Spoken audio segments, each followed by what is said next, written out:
माने 99% विद्यार्थी समझिए, चाहे गांव के रहने वाले हो चाहे शहर के रहने वाले, वो कोचिंग पर आधारित हो गए।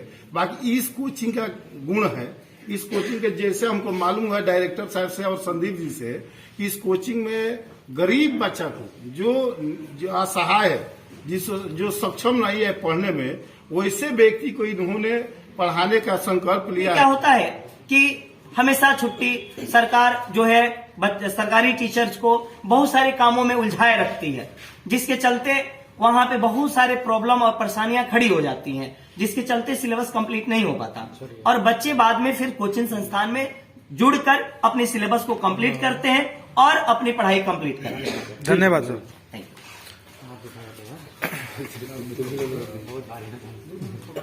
सबसे पहले अपना परिचय दें सर। मेरा नाम श्रीनिवास यादव, सामाजिक कार्यकर्ता से। आप सामाजिक कार्यकर्ता हैं, इस ज्ञान दीप कोचिंग सेंटर में आने का क्या उद्देश्य है? क्या पर्पस है कि आप इस संस्था को आए हैं उद्घाटन के लिए, आपको मुख्य अतिथि बनाया गया?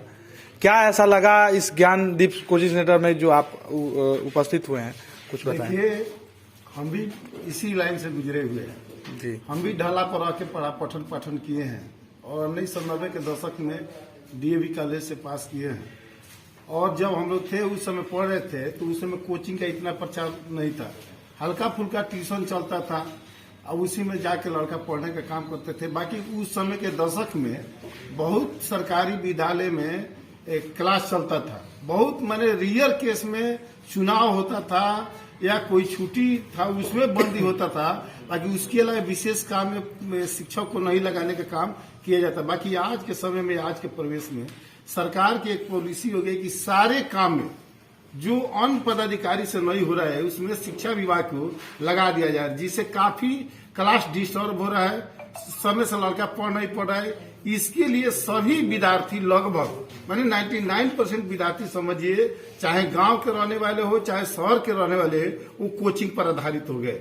बाकी इस कोचिंग का गुण है, इस कोचिंग के जैसे हमको मालूम है डायरेक्टर साहब से और संदीप जी से, कि इस कोचिंग में गरीब बच्चा को जो असहाय है, जो सक्षम नहीं है पढ़ने में, वैसे व्यक्ति को इन्होंने पढ़ाने का संकल्प लिया है। इससे नियम भी है कि कोई प्राइवेट अगर कोई इंस्टीट्यूट चलाता है तो उसमें 25% बीपीएल परिवार को पढ़ाया जाता है। बाकी सारे इंस्टीट्यूट वाले लोग ने 25% दूसरे व्यक्ति खाली नाम उसको भर देते हैं, बाकी बिना पैसा के एडमिशन नहीं करते थे। इसी पीरियड में ये व्यक्ति अपने अगर 100% लागू करते हैं तो हमको लगता है कि सीवान में सबसे अव्वल कोचिंग होगा। इसमें अधिक से अधिक लड़का पढ़ने का काम करेगा। अगर ईमानदारी पूर्वक ये अपने पठन पाठन पढ़ाने का काम करेंगे तो हमको लगता है कि इनका कोचिंग टॉप 10 में निश्चित तौर पर। सवाल ये बनता है सर कि आपने बोला कि सरकारी स्कूल के जो बच्चे हैं, माने सरकारी टीचर को इतना काम दे दिया जाता है जिसकी वजह से जो भी इलेक्शन वगैरह लेकर के और भी बहुत सारी चीजें इसको लेकर के जो काम दे दिया जाता है, उसके बाद वो लोग सही से मतलब समय नहीं दे पाते बच्चों पे। तो वो तो बात एक अपने जगह की है, लेकिन दूसरी बात ये भी बन रही है कि प्राइवेट स्कूल के ही बच्चे तो कोचिंग में पढ़ाई करते हैं, उनको लेकर क्या कहेंगे आप? हम प्राइवेट स्कूल के जो बच्चे हैं वो क्या स्कूल में सही प्राइवेट स्कूल के जो बच्चे प्राइवेट स्कूल में जो गार्जियन भेजते हैं पढ़ाने के लिए, तो उसमें इतना जिसे उसका लिमिट है ये नहीं है कि एक मान लीजिए कि पहले होता था कि एक बैच में 40 लड़का रहेंगे, 25 लड़का रहेंगे, 30 से लड़का रहेंगे। बाकी प्राइवेट जो विद्यालय है उसमें कोई लिमिट नहीं, एक एक बैच में 200 लड़का रहते हैं। तो इसी पीरियड में पढ़ाना हमको लगता है कि सभी उचित नहीं हो पाता है। बाकी सरकारी में देख लीजिए, कहीं भी सरकारी विद्यालय में उसका लिमिट है। इससे हम लोग भी कॉलेज में पढ़े थे तो 40-45 अधिक एक सेशन में विद्यार्थी नहीं पढ़ते थे। 40-45 क्या कुछ कहेंगे ज्ञानदीप कोचिंग सेंटर का आज शुभारंभ हुआ और इसी को उपलक्ष्य में क्या दर्शकों से अपील करेंगे सर? हम दर्शकों से अपील करेंगे कि अधिक से अधिक अपने बच्चों को इस संस्था में भेजे और इनके माध्यम से जो भी ज्ञान मिलेगा वो निश्चित तौर पर बिहार में टॉप करेंगे तो इस संस्था का और सीवान जिला का नाम रोशन होगा। ठीक है सर।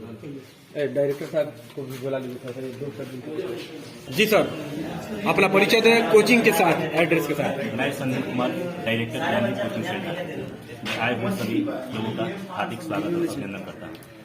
ज्ञानदीप कोचिंग सेंटर खोलने का उद्देश्य क्या आपका? हमारा कोचिंग खोलने का मुख्य उद्देश्य है, यहाँ मैंने क्षेत्र का भ्रमण किया और देखा बहुत सारे ऐसे छात्र हैं जिनको शिक्षा का अभाव हो रहा है, पैसे के चलते कई इंस्टीट्यूट में पढ़ते हैं जहाँ उनको जैसा क्वालिटी चाहिए नहीं मिल पा रहा है।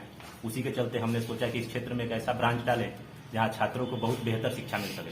कई बार ऐसा कहा जाता है कि गरीब बच्चों को हम एक तरह से मतलब मदद करते हैं, हेल्प करते हैं, लेकिन जब वो बच्चे नाम लिखवाने आते हैं तो उसके बाद नहीं, उन लोग को हम दावा आज कॉल करते हैं। करके दूसरे नहीं, दिन नहीं, टाल दिया दावा जाता करते है, हैं कि उनको हमारे परेशान किया जाता है, उनके नहीं, अभिभावकों हमारे को यहाँ परेशान टालने किया का- जाता है, झूठ का बोला जाता है कि मतलब कि हम आपको देते हैं। आपको आप पे लोग कैसे नहीं, भरोसा हमारे करें? यहाँ टालने की कोई व्यवस्था ही नहीं है। जिस दिन आप आइएगा उसी दिन आपका एडमिशन होगा, उसी दिन से आपको क्लास ज्वाइन करने का मौका दिया जाएगा।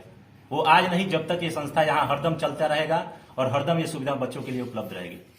ठीक है, अंत में क्या कहेंगे जो लोग इस यहाँ वीडियो के सभी माध्यम लोग से आपको देख उपस्थित रहे हुए हैं? हैं, उनको मैं दिल से धन्यवाद करता हूँ कि जो यहाँ अपना कीमती समय हमें दिए, इसके लिए शुक्रिया सभी का।